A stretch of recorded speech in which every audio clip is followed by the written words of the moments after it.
Welcome back, everyone, to OpenLine. Glad you're with us. We're talking with County Clerk Brenda Wynn.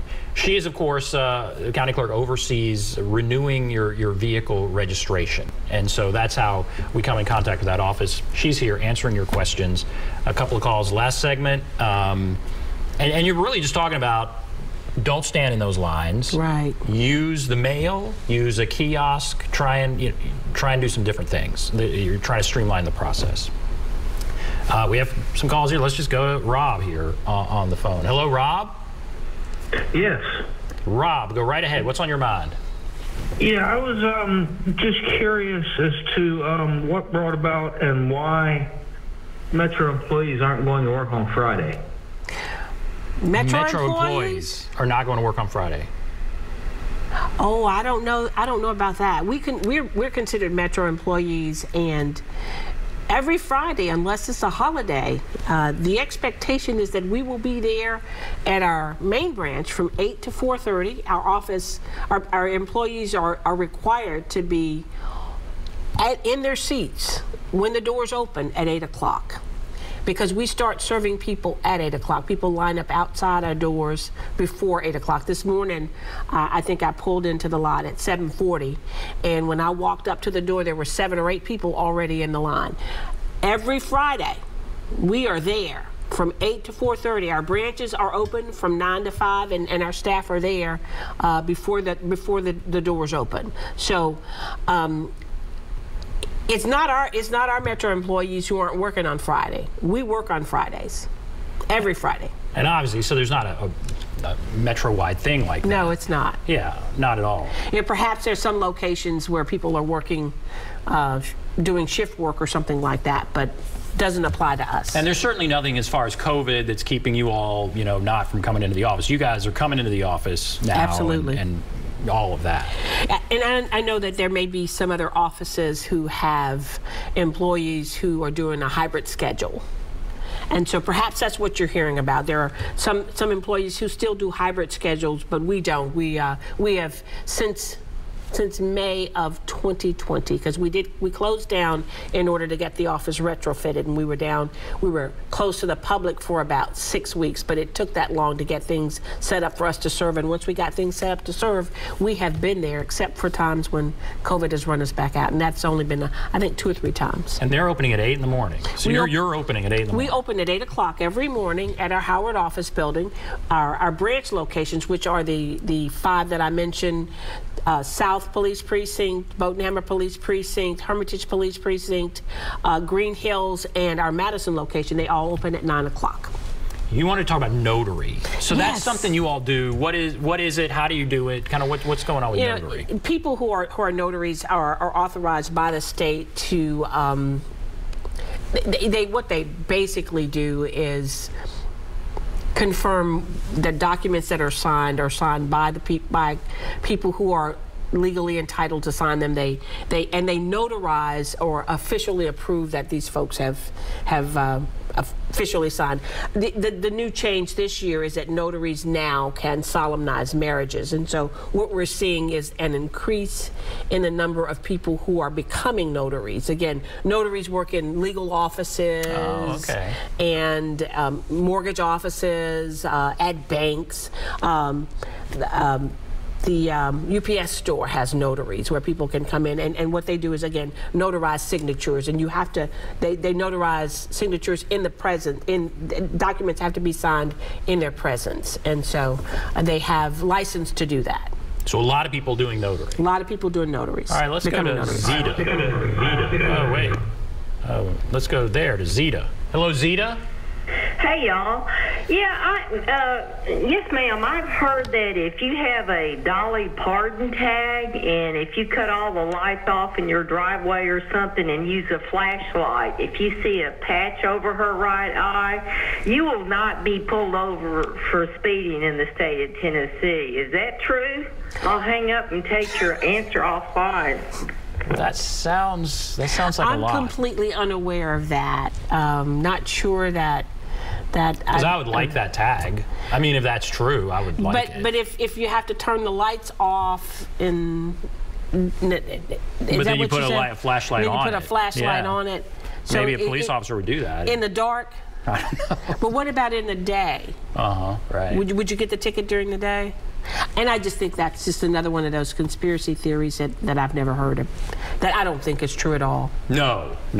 You would have some sense if these license plates were different, and you're saying they're not. I mean, They're not. They're not different for a reason like that, or like some of these things we're hearing. That's not what's going on. I'm not aware of any of that. Okay. Okay. Zeta, that was quite a call. Thank you. Let's go to Tom. Hello, Tom. Hey, yeah, I heard that boy. the governor, who lives right out by me over here by out in Fernvale, out towards Fairview and stuff, and the city mayor too, said that no more. You don't have to pay for your registration in 2022 as long as it started, now in 2023, and there's no more inspections, and you do have to bring in your old registration, but you don't have to pay $82. Is that true? You don't have to pay $82. Okay, so now it depends on the county that you're in as to what the cost of your registration is going to be. In Davidson County, we had a wheel tax of $55, and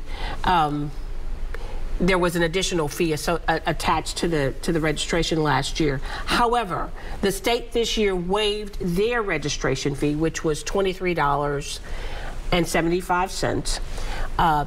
Our plates last year had gone from $79 to $84. So this year, the $84 is reduced by the $23.75, which makes the plate in Davidson County cost $60.25. Now, if you live in Fairview, that's probably Williamson County. It sounds like Williamson County. I'm not sure what your cost would be, but it would be reduced by the state wheel tax, which was $23.75. So every county was paying at least $23.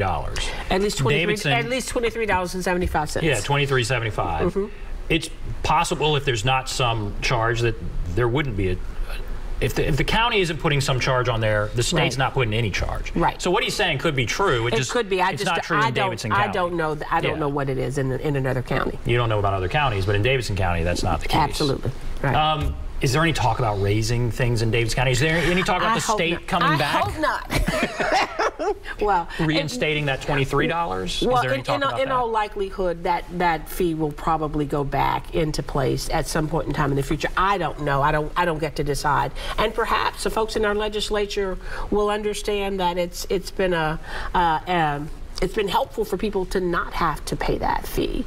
And any time the fees associated with motor vehicle registration go up, the person that gets the blame is the person who's sitting in office. We don't, in Davidson County, operate that way. In fact, we collect fees and commissions on behalf of the state and the city far in excess of what our budget is. But that money goes back into Davidson County's general fund, and it doesn't sit in my office. I don't get to have any kind of fancy things going on over there. Our budget is assigned to us by the county every year, and we operate based on the budget we're assigned, not based on the fees and commissions we generate. And it's not you setting those fees, obviously. I do not set those fees. Let's go to Michael. Hello, Michael. Hey, how you doing, Ben? And hello to Mrs. Wynn. Hello. I was calling Mrs. Wynn. Are you working in the same building at the Howard School building with the tax assessor's office? Because there was a time right before, I think it was the day before Thanksgiving, where their office closed at 12 o'clock. I called the other, right across the hall, there's another county office, and that guy said, yeah, we're here to 4:30, our regular time. I said, he said, hold on, let me go across the hall and see if they're actually closed or not. He went across there and had a sign, we closed at 12.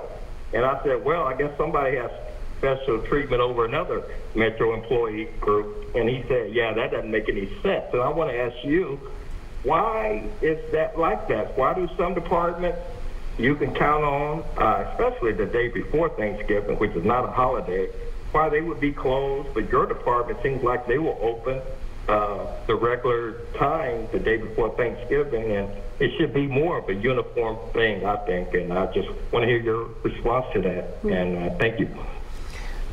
Thank you, Michael. Okay, what about that? Well, Michael, let me say this, that I don't get to control what other county offices do. In fact, some county offices have the flexibility to open and close at different hours. The commitment that I made to the county when I took over as county clerk was that we would operate based on the city's hours, based on what the city does. And so there was a time when the city's offices were open from 8 to 4:30. That's what we do. We open our main branch from 8 to 4:30.